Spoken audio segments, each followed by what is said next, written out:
Hey, this is Zach Roberts with Around the Lens podcast. I'm here to talk a little bit more about the Sony Tough Series memory cards. They're SDXC cards, UHS-2, and they're just like the standard, they look like just the standard memory cards, obviously, because, you know, they wouldn't fit otherwise.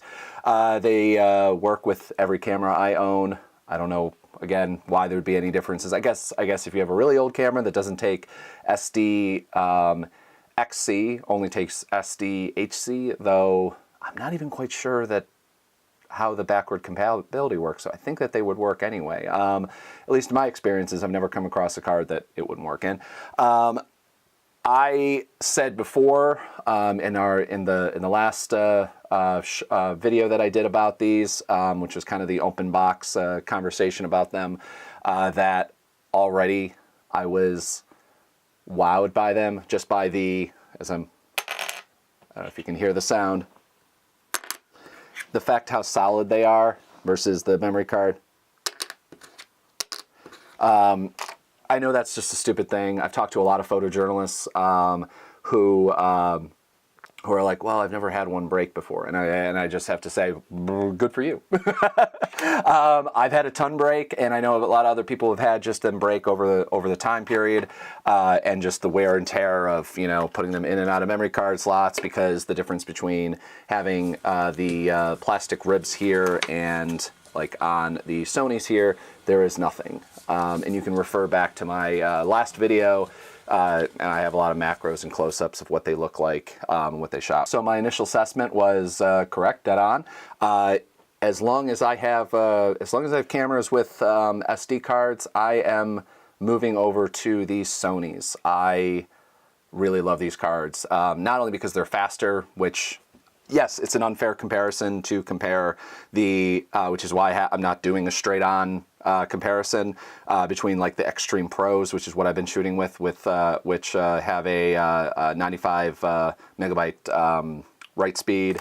I think that's pretty much every card I have. I think those are the fastest ones I have, which I thought were fine enough for me. I do shoot RAW on two full-frame cameras, D750 and a D600. I thought that was fine, but honestly now I've been shooting on these Sony Tough cards. Also, I've been shooting, this is being shot on the Nikon Z6, which has the Sony QXD cards, which are amazing. They're freaking expensive and whatever, but they're still really awesome cards on speed and everything like that. And I just have I have absolutely no complaints about them other than the price. I haven't actually been able to test on how those cards work compared to, say, a compact flash card, which, like, way back in the day, like, I remember accidentally washing compact flash cards through laundry and them working fine. I don't think that they're supposed to, but they did. They always did. I haven't quite sure whether there's a comparison here, but damn, these cards are great. I actually did have, though, one photographer told me, he's like, oh my God, I can't believe I have memory card envy. Just because, again, like, it's just, you know, it seems weird, but a lot of times for me in the past, it's been the fact that the memory card is honestly sometimes the weakest link in your entire kit. If you have, I mean, obviously we all probably carry around half a dozen or a dozen memory cards with us, so if one fails, then whatever, we can keep shooting with the next one. The problem is that if one fails, you're stuck with having that information that's on those cards until you can send it into SanDisk or whatever, which they supposedly at least have a great return policy or whatever. Personally, my experience hasn't been that. I was supposed to get a bunch of returned ones processed through, and I never did. So I could have just missed an email or something, but I don't know. These Sonys, though, again, are just solid as hell. They're, weatherproof and things like that, which is also nice, so you don't even have to worry necessarily if you drop in. Again, like, obviously, I will test this by dropping into the water. I haven't actually done that yet. I've made sure that I've actually backed up everything that's on here first, so I just wanted to make sure about that first before I do that. and we'll do that in a separate shot as opposed to this, so I can actually have a close-up of it actually going in. So you're not going to see me do it right now, but but the cards themselves, again, are really well built. You can just hear it. The fact that when it comes to weatherproofing and things like that, you're not going to have the problems that I've had where eventually the seal breaks, because basically these are just two pieces of plastic sealed together. And I've had that happen a couple times. I've also had the little lock thing, which I've literally never used. I've had that break off, which has caused problems, not necessarily in the writing, but the reading of the card, which is weird. I thought it would be the other way around, but at least that was my experience in it, which is, again, whatever, I guess, but it's also really important to be able to get that info off of your card at the end of the day, which is, again, why I'm really completely in love with these cards. The other reason that now that I've gotten kind of hooked on the speed of these cards is that I've started looking at the other price points for other cards that have similar speed and that sort of thing, and they're not much different. So the right now in B&H Photo Video, the SanDisk 64 gig Extreme Pro UHS2 SDXC memory card that is 300 max read, 260 write, which is what I believe is the closest equivalent. Correct me if I'm wrong here. It's going for $100 right now for one of them, and that's with a $9 instant savings. The Sony Tough Series, same card that I'm holding right here, 300 read, $299 write, is going for $115. To me, it's worth the $15 difference, not only for the little bit of extra speed, but also just the build and everything like that. The fact that I know that I'm probably not going to have to replace this as long as I'm shooting SD cameras. In fact, it'd probably be like we'll have to just be moving up to larger cards before that becomes a problem. The Sonys do come in a 32 gig with all the same specs, class 10, 300, $299, and the price point is $72. So I'd probably go for the 64. The 128 is a kind of a big price increase. It's in fact more than buying two of them, and the price currently, as I'm making this video on B&H Photo Video, is $246.69. Weird price point, but but yeah. So I would just go for the 64 gigs, especially since weirdly more and more cameras are coming out with one memory card slots and things like that. I mean, I guess go for the 128 if you really want to, but honestly, then I would buy two.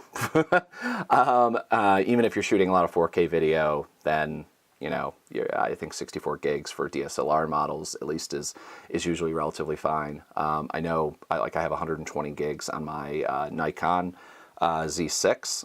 I'm not quite sure what else to say about the card. It's a great little thing. I would buy it even if Sony didn't send me one to test. And again, they didn't think. So Sony also sent me, as part of the little review package they sent me, it's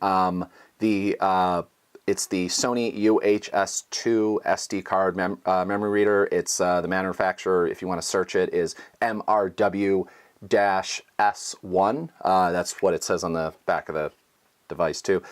So it's just a super simple little SD card reader, which it seems to work a lot better than the card readers that I have. The card reader that I have built into my larger laptop, which now I don't have a card reader in my my Microsoft Surface, so I've actually been using this, and I am really digging it, just for simplicity's sake and everything like that. It is fast. It's USB 3.1 Generation 1. It's compatible with UHS2 SD memory cards. It says here on the screen, ultra compact and lightweight design. It is.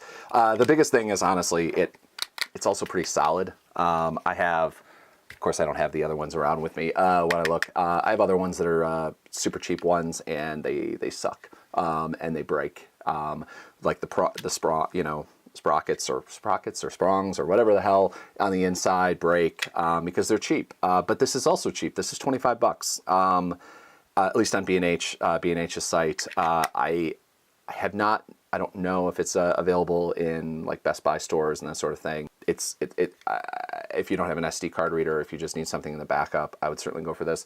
I do have other cheaper backups that were in my bag before I got this, and I was having a read issue with my SD card reader in my computer, and it wasn't working. So I went to use this cheap, I think $8 one that I bought either on Amazon or Best Buy, and it didn't work. It worked previously, but it just stopped working. I guess at some point, whether it was weather damage or whatever, this I'm thinking is going to be a lot less likely to have those same issues. I don't know what caused the problems, but I'm very happy to have this as well. Again, this is the Sony UHS-2 SD memory card reader. MRW-S1 is the manufacturer model. You can find that on B&H Photo Video, and I'm sure you can find it on Adorama and likely Amazon as well, or anywhere Sony goods are sold. Yeah, so that's basically it. I'm going to do a little test shot. I'm just going to reset my thing and make sure that this works in the way that it's supposed to, which is dropping in the water.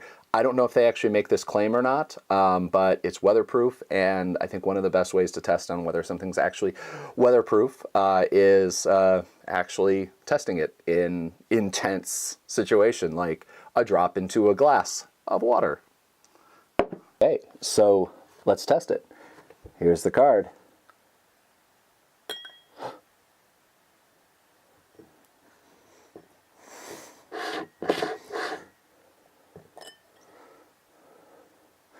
There it is. Still makes a good sound when it's dropped. This card up.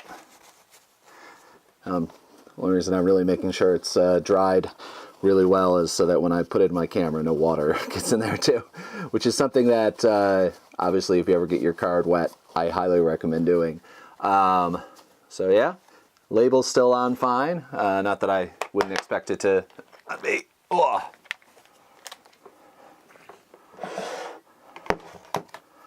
Right in there. Oh. And